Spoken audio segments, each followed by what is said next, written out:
BarrelUp podcast was here. Caballeros, estoy con nada más y nada menos que el rey de Heat, Luis Colono. Muchas gracias por darme la oportunidad. BarrelUp podcast was here. Tenemos un gran contenido con un pilar de béisbol, Domingo Leiva, segunda base de las grandes ligas de Arizona Diamondbacks. Mi hermano, ¿cómo te sientes? Tranquilo, manito, gracias a Dios. BarrelUp podcast was here. Ese es mi compañero Darryl. Bienvenido a BarrelUp Podcast. Gracias por BarrelUp podcast was here. mi hermano Willy Adames. ¿Qué lo que, brother? ¿Qué lo que? Dime a ver, bro. Todo bien, ¿y tú cómo tú estás? BarrelUp podcast was here. We were here. You need to be here. History was made tonight. Where were you? It's been a pleasure.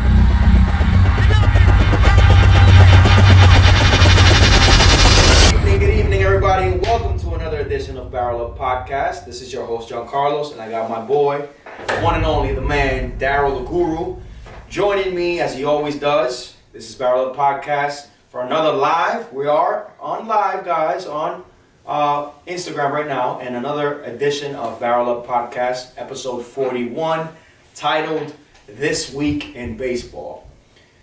But before we start, we want to thank each and every one of you fans for giving us the support that you have throughout this whole journey.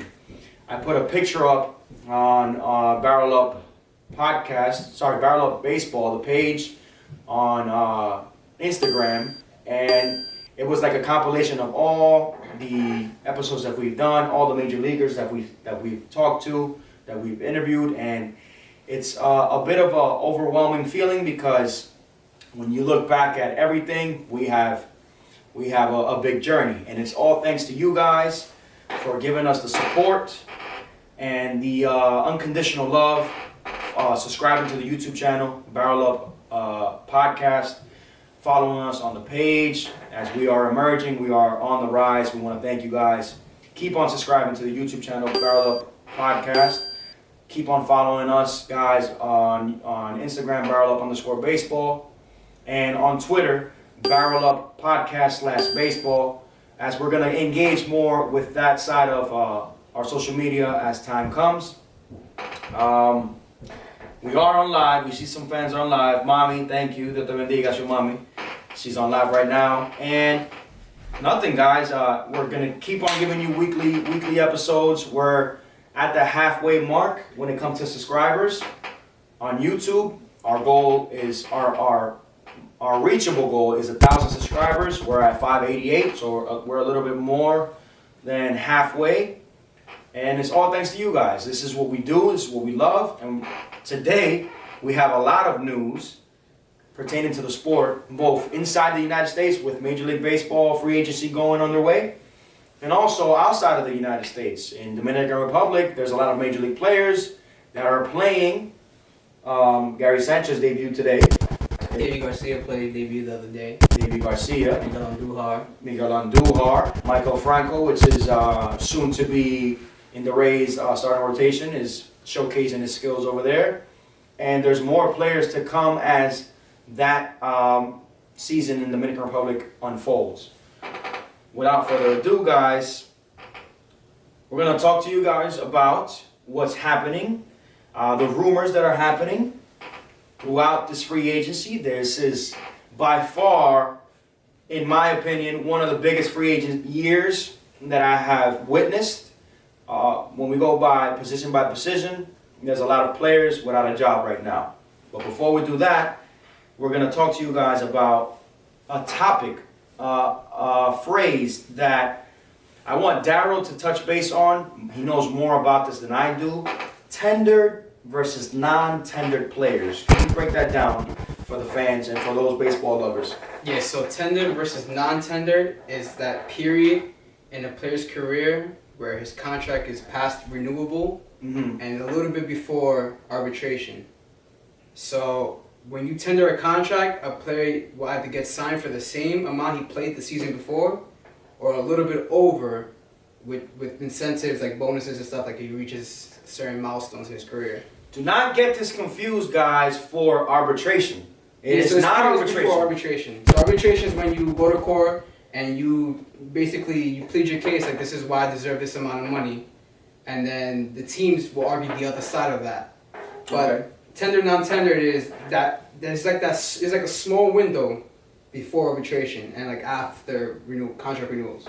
Okay, Daryl, what kind of players or what was the hey Wally, te veo ahí. Gracias por la sintonía, mi hermano. What players fell into that tendered, non-tendered list this year within free agency? So the biggest non-tendered were guys like Kyle Schwarber, Albert Almora, and Eddie Rosario, the three biggest guys. So basically, the team decided not to give them a contract for this upcoming season, basically making them free agents now. Those are three notable names that you just mentioned right there. Kyle Schwarber, one of my favorite outfielders, catchers. He's played the outfield, but very known for his stick. Albert Almora is also a teammate of Kyle Schwarber in the Chicago Cubs. They're not getting contracts, therefore going into free agency. We also see players like Michael Franco, who had a stint with the Kansas City Royals. I guess he didn't fit the way he thought he would, or the way people thought he would. I thought he was going to be a good fit as a third baseman, hence the fact that Moustakas isn't there anymore. And he's not. You also see Eddie Rosario. Eddie Rosario has been in the rumor mill when it comes to teams that want him. What are some teams that are looking for a center fielder, an outfielder like Eddie Rosario, who can play anywhere, basically? So Eddie Rosario is pretty much in the market of every team. Notably, the Mets and the Red Sox are the two biggest teams in talks with him. Eddie Rosario was part of that 2017 WBC team. Yes. Team Puerto Rico with Alex Cora as a manager. Yes. So that would be a nice reunion. But another team that could use a bat like that is the Mets. Even though the Mets are pretty heavy on the lefties, adding a guy like Eddie Rosario, proven hitter, mid-defense, it's pretty good. Talking about the Mets, switching over, we're not done with the tendered and non-tendered, but in the midst of this 2020 free agency that just started, the Mets have been a team that have pulled the trigger early. As we saw this last year, the signing of Familia and other Dylan Betances as well were not notable. They didn't do the job as expected. They went out and got Trevor May. How does Trevor May fit in the Mets rotation when it comes to a bullpen contention? I think he's going to be a big part of it. I think the Twins let him go because obviously they couldn't afford his arbitration. And in the year of COVID, a lot of teams are resetting their payrolls. They can't afford certain players, certain contracts, so they're cutting back a little bit. So Trevor May fell in that category, and the Mets picked him up real quick. I think he was the top reliever this year in the market. He was the top reliever in the market, and Cohen wasted no time. He saw an area of the Mets that needed rebuilding. He went and got it. There's other areas that the Mets need to pull the trigger on, and we will see that if something transpires with that. But other teams did also pull the trigger early. You see the Atlanta Braves making a bold move, very, very wise decision in going with the veteran Charlie Morton. What do you think about that move? Charlie Morton signs for 1 year with the Atlanta Braves. That was a little bit surprising for me. I thought Charlie Morton was looking for like more of a two-year deal. I thought he was going to stay in Tampa. He really loved Tampa. But Atlanta, again, wasting no time in the offseason, signing more pitchers. It makes a lot of sense because Mike Soroka's injured. Remember, he tore his Achilles. Soroka's injured, yeah. So a guy like Charlie Morton at the top of your rotation now, I mean, it cements them still in the East. Ken Felix is still there. I believe he's a free agent, actually. He's a free agent now? Yeah. Okay. He signed also a 1-year deal. Cole Hamels as well as a free agent.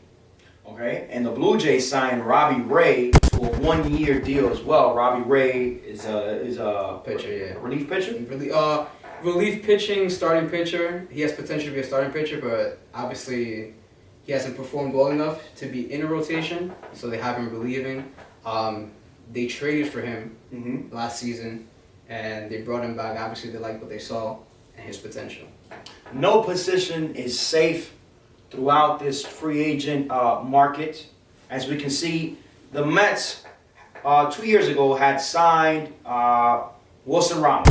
Wilson Ramos to a two-year, $19 million contract, right?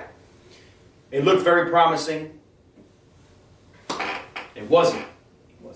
For the time being, for the year and a half that he's played with the Mets, he hasn't produced to the way that we thought he would. He's always been known for his offense, right? Defense. Defense, you think? Defense and offense. I say offense. More overall catcher. More overall, right? And the Mets have shifted their focus when it comes to catching to two notable catchers. James McCann, stud, young stud, and also JT Realmuto. Mi hermanito Luis Sánchez, gracias por la sintonía. Estamos hablando de la agencia libre del 2020. JT Realmuto and James McCann. Two notable guys that are looking for contracts. Who fits in the Mets and why? Right now, they both do. So if Steve Cohen really wants to spend, I think he should get both of them. Both of them? Yeah, it'll be a little bit greedy, but I think somebody like JT Realmuto, who's a two-way catcher, he can hit for power. He's very athletic. He can catch, has great defense, probably the best defensive catcher right now, analytically. But a lot of teams, a lot of winning teams have that catcher tandem, that 1-2 catcher. Mm-hmm. And I feel like you can get both, but obviously it won't happen because they will want to play every day.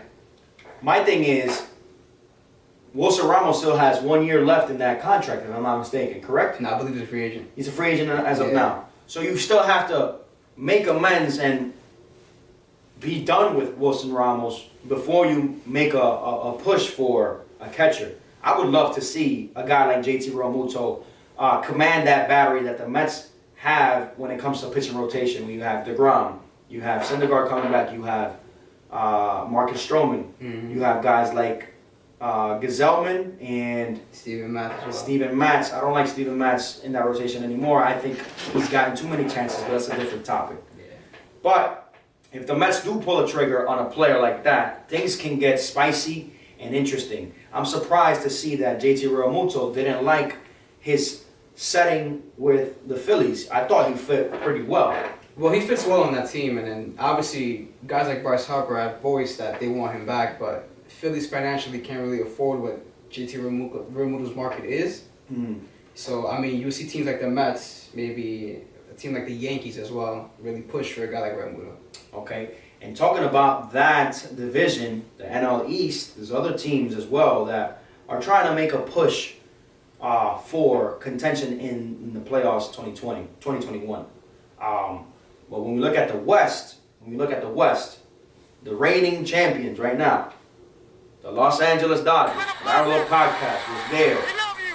Right, we were there. We saw the championship. We saw what had happened. They're not done. They have talks between the clubhouse. Now that we know that Justin Turner is a free agent, there's talks that you got guys like Nolan Arenado that they want to get. They want to get a superstar like Nolan Arenado, and knowing the Dodgers that they're always willing to spend, they'll go ahead and do it. Your thoughts on that? I mean, that Seager and Arenado left side of the infield. That would be crazy.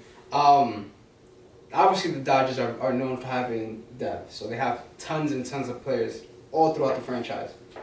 I think a trade for Arenado seems very possible. It'll be up to Colorado whether they're willing to accept that trade. So they have guys that they can give up, top prospects.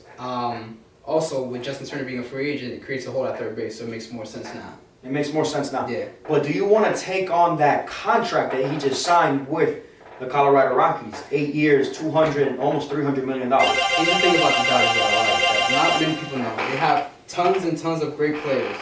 They got 2 MVPs on one team. They got a guy like Walker Buehler. They got Clayton Kershaw. My favorite pitcher, Walker Buehler. Corey Seager, Max Muncy. Those are like notable players, like all-star players. But the biggest contract on that team is Clayton Kershaw and David Price. What about Mookie Betts? And Mookie Betts now, yeah, with the extension. But other than that, the Dodgers have a lot of money to spend. Do you need David Price? Absolutely not. It was clear that this year you do not need David Price to win. Not saying anything against David Price. I'm just saying about the money, about the salary cap.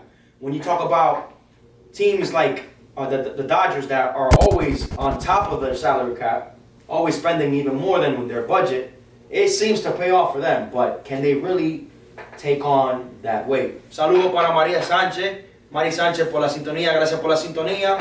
Spanglish, guys. We always go both ways Spanglish, you know, giving our fans interaction. But yeah, I mean, it's something to think about. You have a whole team of owners when it comes to the Dodgers. And if they do pull the trigger, that just makes the Dodgers even more valuable. But not only that as well, if that trade doesn't work out, there's also another guy out there in the market who they're willing to trade for, and that's Francisco Lindor. Francisco Lindor. Imagine Francisco Lindor on the Dodgers. It's 2 weeks. They would just move, and it's proven because we have seen Corey Seager play third. They would just move Corey Seager to third. Have Lindor playing shortstop. Now that you touch on Lindor, I want to go down the list, right? I want to go down the list, position by position, as to see who's out there and who can possibly be picked up. There's a big list. Big list. Big list. I don't remember the last time I saw this many players without a job. Good players. Good players. Daryl, I'm going to start with the catchers. I'm going to name 2 catchers because these are notable catchers, right? We already named JT Realmuto. We already named James McCann, right? I'm going to name one more. His name is Yadier Molina. Yadier Molina, for most, should be done with his career, but day in, day out, year in, year out, as he ages, he's like wine. He only gets better. Yadier Molina has expressed on social media that he would love to have a chance to wear pinstripes. And if you think about it, there's only a handful of teams that have a pinstripe uniform. The Yankees. Who else? The Mets. The Mets. The Cubs, if you want to take it there. But I really think he's pushing towards the Yankees. And the Yankees have not thrown that possibility out. Gary Sanchez, as we know, debuted today with the Toros over there in the Dominican League. You got a veteran like Molina expressing that he wants to play for the Yankees. Does that hinder the chances of Sanchez playing for the Yankees? Think about that scenario. You got the old stuff. I think it hinders everybody. Between Gary Sanchez, Kyle Higashioka. Higashioka did amazing in the playoffs. Yeah, and any potential catches that they get. So they already tendered Gary Sanchez. They gave him a contract for this upcoming season. They have Kyle Higashioka. They still have to figure that out. But I think Gary Sanchez is going to be a name that's going to be brought up a lot this offseason in terms of trades. If they can find a suitable partner, get a good trade on the road. But Yadier Molina is probably like the 3rd best catcher out there in the market right now. Third best catcher? Yeah. Who was the first? Realmuto, James McCann, and then Yadier Molina. Okay. He has said that he doesn't mind returning back to St. Louis, but he is looking for a 2-year deal at least. Does he stay without a job in 2021? Yes or no, and why? Absolutely not. There's too much demand for catchers right now in the league. I think every team needs a catcher, and a guy like Molina who can really coordinate an entire rotation. His veteranship, his presence in the locker room, is too many good qualities. Leadership. Yeah, it's too many good qualities to not time. If you see the evolution of Yadier Molina, his bat has gotten better as he gets older. We'll see what team makes the jump for Yadier Molina. We predict that the Yankees are going to make a push for him. It makes sense because you don't have to have Yadier Molina catch every game. No, you don't. Have him as a DH. Gotti, I'm sorry, my man. You better step it up, bro. As a matter of fact, how was his first at-bat? We were watching his first at-bat with the Toros this year. Talk to me about that. What did he do? He did what Gary Sanchez is known for, striking out. They have his number even in the Dominican League. He hasn't played in the Dominican League since he was a rookie. He threw him an off-speed, 3-2, off-speed. He went and swung and missed. Not looking good for Gary Sanchez starting off. We talked about the catchers, right? Now we're going to go to first base. First base, there is 3 notable names that I will mention. Carlos Santana, free agent, has no job. Mitch Moreland, free agent, has no job. Ex-Red Sox champion. and my man, Daniel frickin' Murphy. No job. Why do these players have to suffer free agency this year? As you can see, in my opinion, stat-wise, Carlos Santana has brung the fire year in and year out, day in and day out with the Cleveland Indians. Does he get a job? Yes or no? At this stage in his career. Carlos Santana, absolutely. Why? What does he bring to a team other than the Cleveland Indians? Well, he brings his bat. He's a lefty and a right. He's a switch hitter. Switch hitter. Plays first base. Veteran. Got that leadership quality. Also, he has that field presence, so he's great defensively. Okay.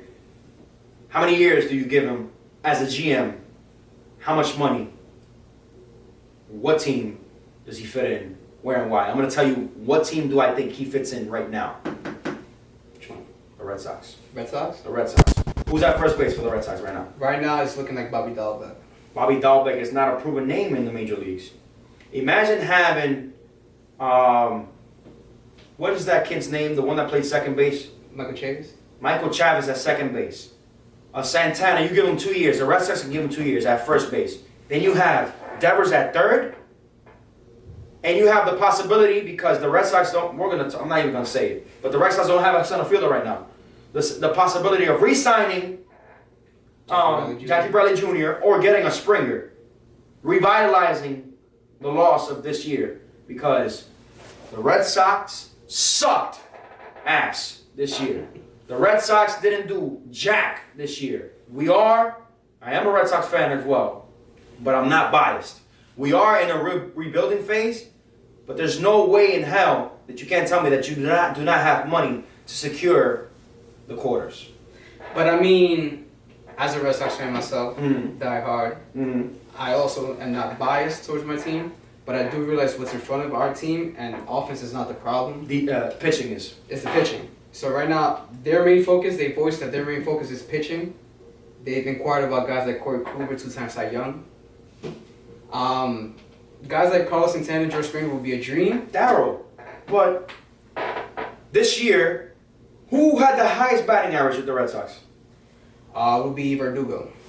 Verdugo, a player that was scrutinized, that was too pimpish for the Red Sox, was too out there for the Red Sox. Verdugo had the best average. When you have guys like Devers there, when you have guys like Benintendi, when you have guys like Bogarts. I think one more big bat, yes. Do not think about not getting pitching. You need pitching. You cannot rely on, what's the starter's name? The one that had Tommy John. Cruz? No. Dor Rodriguez? No. Nathan Eovaldi. You cannot rely on Nathan Eovaldi to be the number one of that team. Erod signs again with the Red Sox. Very good move. Tendered. Chris Sale, we already know, he's not ready. Get a big arm, get a big bat. That's my opinion. That's what I think the Red Sox should do. Perfectly who plays center field. Who? That's a batter who plays center field. Right. Springer's out there. Springer's a very good fit in any team right now. Boom. Daniel Murphy, one of the most consistent bats I've seen since he entered the league. The Mets made the biggest mistake in letting Murphy go, right? We have Polar Bear. We have the Polar Bear, Pete Alonso there, manning first base. But Daniel Murphy could have played left field. He could have played second base. His bat is by far above average still late in his career. Where do you see a Daniel Murphy? How many years? How much money? Why? Does he even get a contract? Daniel Murphy, unfortunately, falls in that category where the game is getting younger, and guys of his caliber don't get jobs. Dun dun dun. But I do believe he signs a minor league deal with an invite to spring training, and then hopefully he can make a roster. DJ LeMahieu, as you were saying, he's asking for 5 years from the Yankees or from any team. He's looking for about 100 million, 150 million. I wouldn't say that I would give him 150 million, but I would give him 85. I would give him 90. The guy has proven himself in the National League, winning a batting title with the Colorado Rockies. He has proven himself in the American League, winning a batting title with the Yankees. What else do you have to do to be a proven Yankee player? I think he's this is the contract I think he deserves. Obviously, you know, it's an opinion. Mm-hmm. I think a 4-year, $100 million deal. This is $25 million per year is what you're saying. Mhm. Yes. That would be fantastic. He's proven he could be a $25 million player. His bat is insane. I don't see how a team, playoff hopeful, could not sign him to that.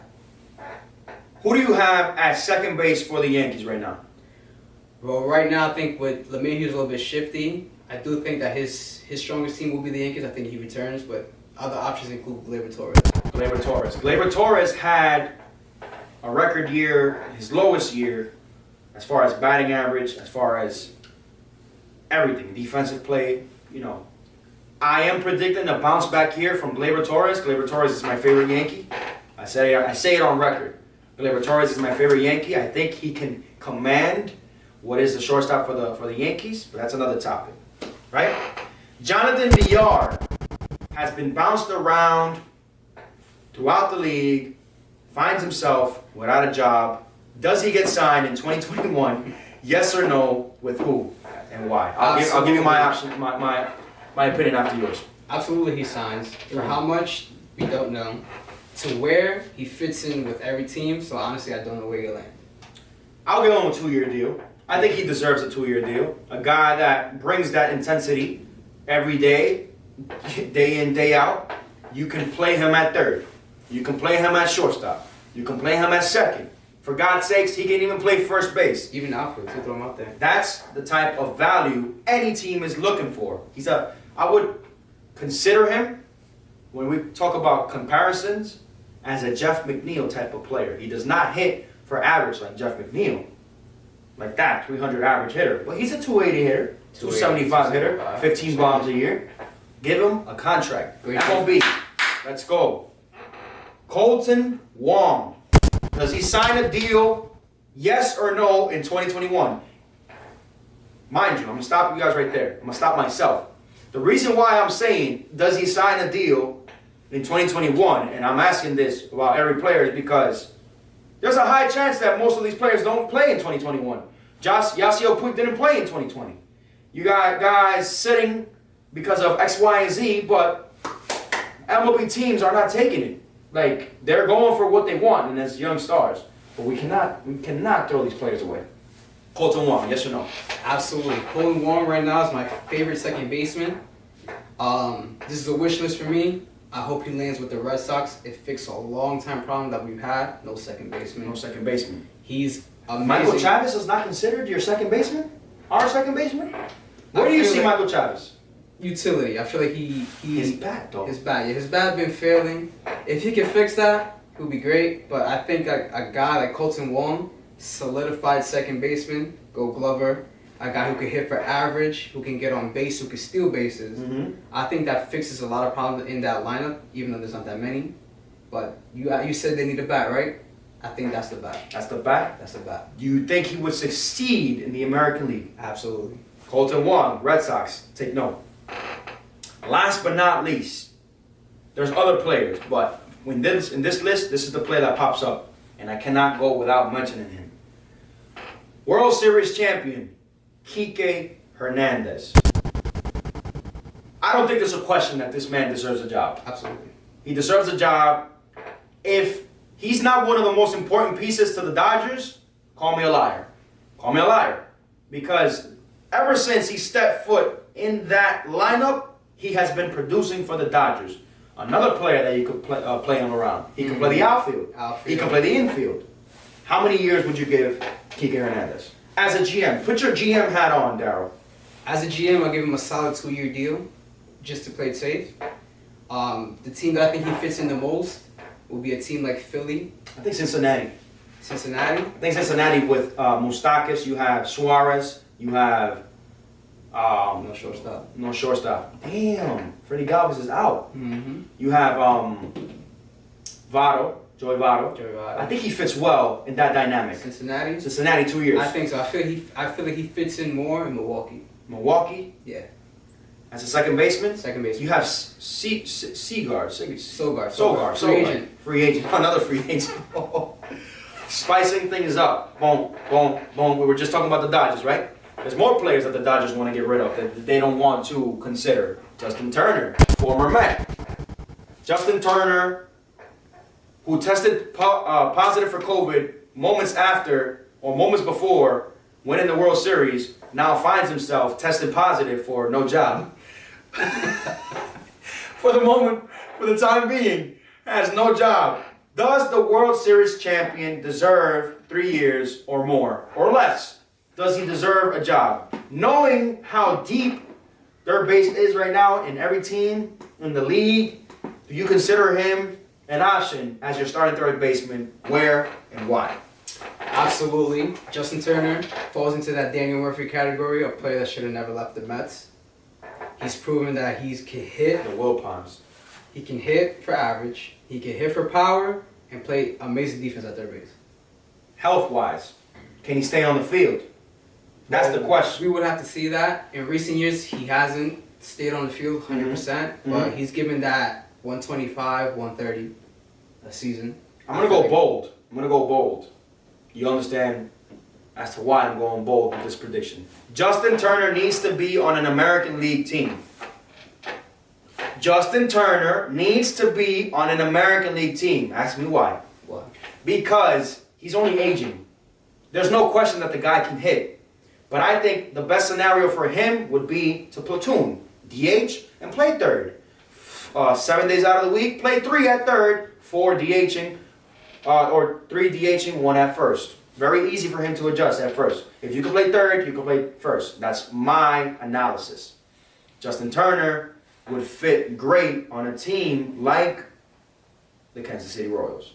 A team that needs veterans. A team that needs leadership. Justin Turner, as you can see, this will make anybody uncomfortable knowing that not only you're a free agent, but they're going after one of the best third basemen, your former team. You can't say that's your team right now. You have no contract with them. They're going after Arenado. Just that pressure mounting on you, I'll be like, yo, because you got to be realistic. You got to be realistic. Arenado's a stud. Arenado's the best third baseman in the game, arguably, him and Machado. Stay with that. I would be calling my agent right now saying, yo, look somewhere else. Absolutely. How many years do you give Justin Turner? I'd give him a solid 2-year deal. He's up there in age, about 36, 37. But how about this one? You see him in Tampa Bay? I see him in Tampa Bay. Why? Because you have the ability to move Yandy Diaz to first and G-Man Choi, who can play the outfield, has played the outfield with the Yankees, and Also DH. which, of course, would gives you more depth. Fucking analysis right there, my guy. Tampa Bay, you're on the watch, you're on the clock, make the jump. Now, going into my favorite position. And shortstop. Short freaking stop. There's a couple players that you're going to hear that is mind-boggling as to why players haven't pulled the trigger on. And I'm going to name one right now who had a stellar season with the Phillies, Didi Gregorius. I feel that Didi Gregorius, after he left the Yankees, hasn't gotten the respect that the man deserves. Filling in that role for Jeter, nobody else could have done it the way he did it. Didi Gregorius, how many years will you give him? Why and how much? Well, Didi... And in what league? He took a chance on himself. He signed a 1-year deal with Philly, and it paid off perfect. He is in that 2-3 year range. The biggest team pursuing him right now is Cincinnati Reds, a nice reunion, the team that basically signed him and gave him a chance. Cincinnati Reds? Yeah. So they need a shortstop. So that nice reunion will be pretty great. Who did I just say should be going Kike. to Kike Hernandez? Imagine that double play combination. Cincinnati Reds. You have Didi Gregorius at short, Kike Hernandez at second, Mike Moustakas at third, and then you have Joey Votto at first. It's doable. Think about it. I'll give him 3 years. I'll give him 3 years because he's a 5-tool player, in my opinion. He's a 5-tool player. He's a player that's going to ignite any lineup. A starter.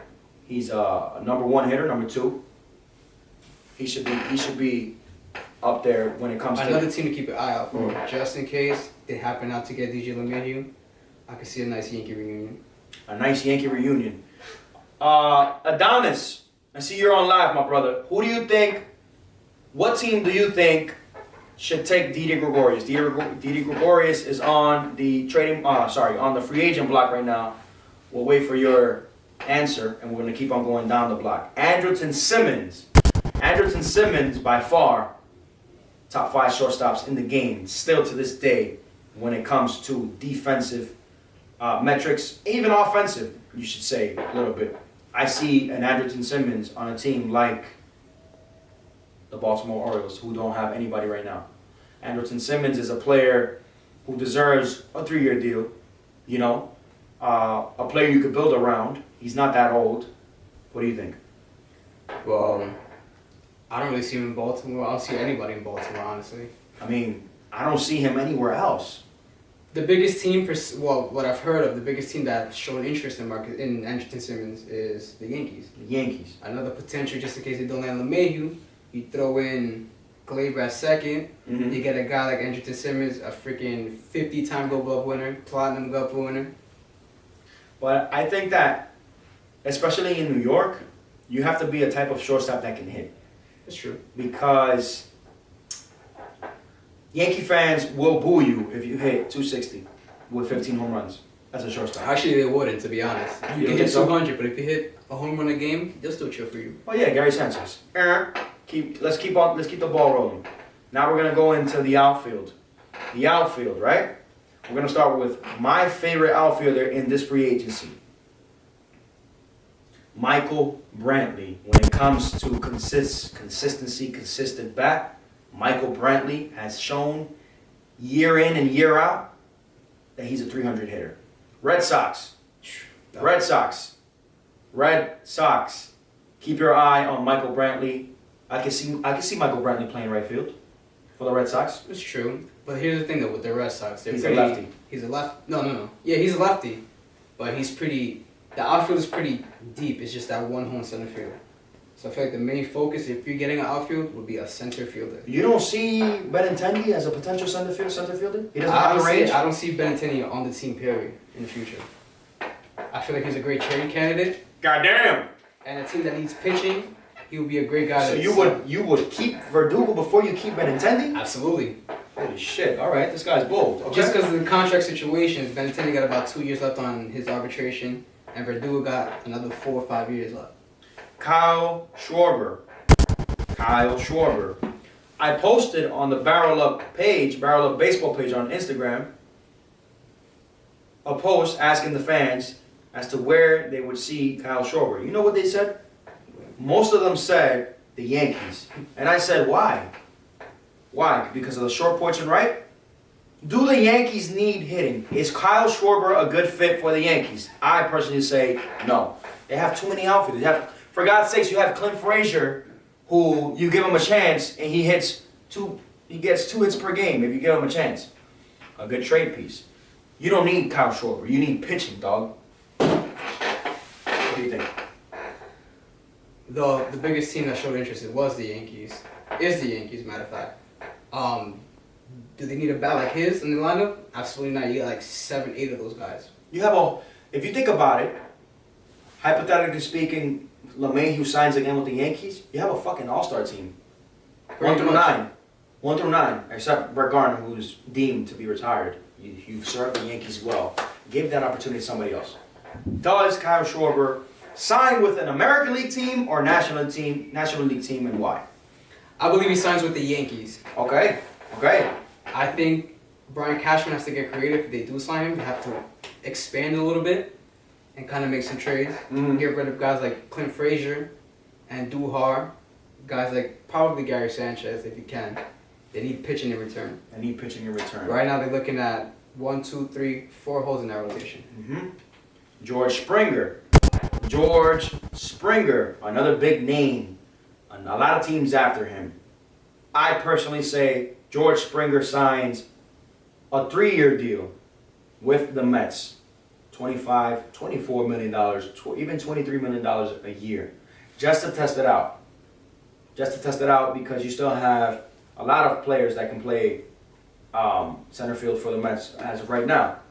But just knowing that he's on the block, waiting to be picked up, Do we actually have a natural center fielder? I don't think so. Do you see George Springer fitting with the Mets? Yes or no? And if yes, why? Absolutely. He's the right-handed bat that the Mets desperately need. Mm-hmm. He provides power in the middle of the lineup. Great center fielder. Could play the corners if possible. They could really mix it up, get some guys out there. But I think he's one of the rare players. I think there's 3 players in this market, very rare, who could really juice teams for the most money. George Springer will be a name to see as we will see what team takes George Springer, right? Okay. Moving on to the right field position, right? You guys have seen what Adam Eaton has done throughout his career with the Washington Nationals and other teams. Older guy, still a veteran, notable to be signed by any team. I'll give him a 1-year contract with any team.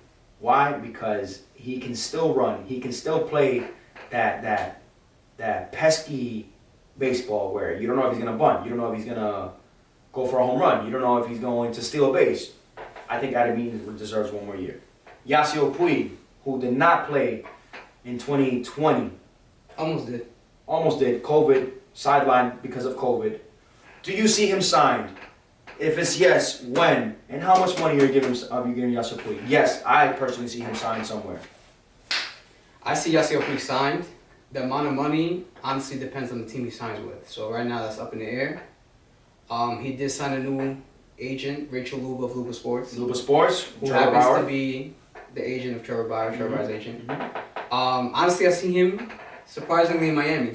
You see him in Miami. I see him with the Red Sox. That's true. I see him with the Red Sox. The Red Sox are one of the emerging teams that have shown interest. Rumors have shown that they're interested in Yasiel Puig. Side note, let's say thank you to these fans. Thank you, Abram, for joining the live. Thank you, Randy, for joining the live. Thank you, our loyal fans, always giving us support, guys. Thank you for joining the live. Yasiel Puig, does he get signed? Absolutely. American League or National League team? What is one thing that would hinder him from getting signed? I think it's his discipline. Discipline. He did get into some off-season trouble that hasn't been resolved yet. Really? What the hell did he do? I think a domestic violence incident. Oh my God. With Latino players, man. With a female. I think he does sign. He will be a project piece for the team that gets him. Mm-hmm. I think this contract for him is a contract to kind of rebrand himself and rebuild himself as a player. Does he still bring value? Who do you think brings more value? Let me put it this way. Who do you think brings more value? Yasiel Puig or Jorge Cespedes on the team? Two Cuban players, controversial players. You're always hearing negative buzz about these players. Who would you pick? If you have a right field spot or left field spot to fill in your team, who would you pick and why? I'll pick Puig. I'll tell you, me too. I'll pick Puig. I'm sorry. He's younger. He's more versatile in the outfield. He plays a little bit better defense. And he's not a sissy either, that you don't want to play because you're going to be used as a DH. Yeah, I'm throwing shots at you. What's his name? Cespedes. Joanna Cespedes. How the hell are you going to leave us? Anyway, I'm still not over that. Because you want to say that you're forfeiting the season because of COVID-related issues, and the next day you're spotted hugging fans like this. Teenagers at that, in a mall. Bro, deja tu mierda, loco. Okay. Nomar Mazara, Red Sox. Another team, another player that will be looking good on the Red Sox. Dude, you're naming corner outfield. That's all we got. But here's the thing, though. A player that was non-tendered, surprisingly, by the White Sox. I'm surprised at that. You got the White Sox hat on. Yeah. That's a nice hat, by the way. Thank you. I was surprised about that. That was a little bit shocking. I feel like the White Sox don't have the type of players like Rosario, but obviously he didn't perform this year, so I kind of see the logical reason to it. But I think he's a good fit in a National League team. Absolutely. Why? Because year in and year out, we have seen that American League pitcher is a little bit tougher. The National League, not to say that the National League doesn't have great pitching, it does. But I think that his bat will play well in a team, let's see, like the St. Louis Cardinals. Imagine him with, in addition to DeJong, and him backing him up. A team like the Milwaukee Brewers, a team like even the Miami Marlins that just signed Jose Aguilar to another year, 1-year deal. A team on the rise that you saw this year, 2020, that they played with minor league players that made it that far. Mm-hmm. How much would you give him? Rosario, give him a nice 2-year deal. He's young though. He is young, but right now with the COVID market, you can't really afford to give guys big contracts, guys like him. I feel like a nice 1-2 year range depending on what he's looking for. But team that I feel like would sign him is a team like Minnesota Twins. Minnesota Twins, not bad, not a bad ideology, Darryl. I'll give you that much. Now we're gonna move on to the DHs of the game, and we see every year we see Nelson Cruz on the block again.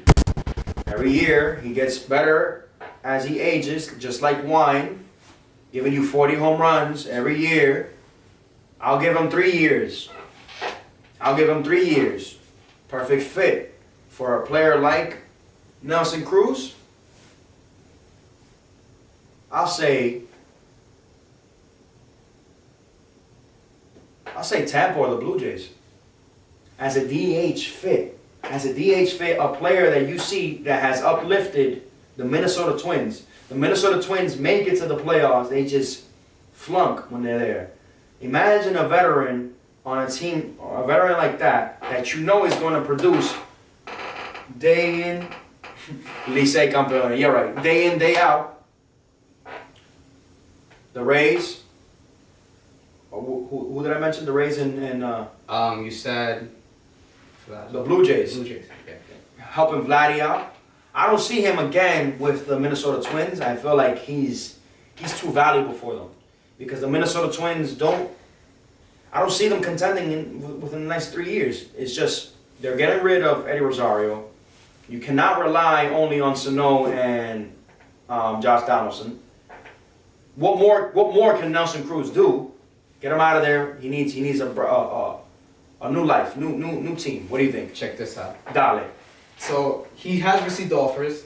He says he's holding out because MLB is not sure whether they're going to keep the DH in both leagues in the upcoming season. Mm-hmm. So this scenario plays into that. If they do, San Diego Padres. Holy shit! Imagine that with Manny Machado. Not a bad idea. With what's his name? Who?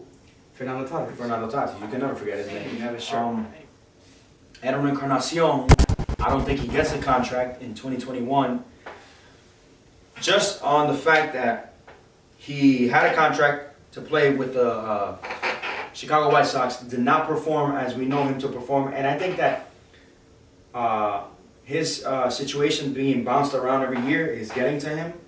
He has a lot of millions in his pocket. Just retire, bro. Here's the thing. Here's what I see with Encarnacion. I think he still believes he has a lot more to give. Where? I think he's going to take a chance on himself. He's going to get an offer. He's going to get a Daniel Murphy offer, minor league deal with a spring training invite. But check this out. Shout out to Mato for joining us. I think he takes a chance on himself and takes it to Japan. You know, a lot of players have been doing that. And talking about overseas, you see in that league that Manny's playing in the Sydney, Australia? Yeah. There's, you know who's playing there? Cool. Damn it. I just had him in my head. He was an outfielder. I'll get his name for the next episode, but there's a lot of ex-major leaguers playing there. But I do think he goes to Japan, kind of reinvents himself like Eric Thames did. Eric Thames. Right now, Japan is a prime market for guys who want to kind of reestablish themselves and give them a more significant name. A guy like Mel Rojas Jr. who took that chance, and right now is probably the hottest player coming out of Japan. Do you think he gets a major league contract? Absolutely. He should. Mel Rojas Jr. is on fire. Last player we're going to mention, Howie Kendrick. Does he get a contract, yes or no, and why? Yay or nay? Yay or nay? I think so. It depends on the team who's looking for depth. I feel like a team like Milwaukee will kind of get him again. Will kind of sign him. The Nationals might, if they need him, kind of reacquire him. I would. I'll give him a 1-year deal. But yeah, definitely a 1-year deal. 1-year deal. With that being said, guys, we're going to finish off talking about the free agents. That's what we have. You already know who we think is going to go where and why, how many years each player is going to get. Our predictions are valid because, as you can see, we hit on the mark. We analyze every decision that we make here. And we're going to talk to you guys to finish off about some controversial news of an ex-legend player, Dominican player, Sammy Sosa. I'm gonna go a little bit off on a tangent. It's still baseball related because Sammy Sosa, if you don't know who Sammy Sosa is, you're living under a rock. Sammy Sosa, 609 home runs in his career. A very controversial player. Very good player at that.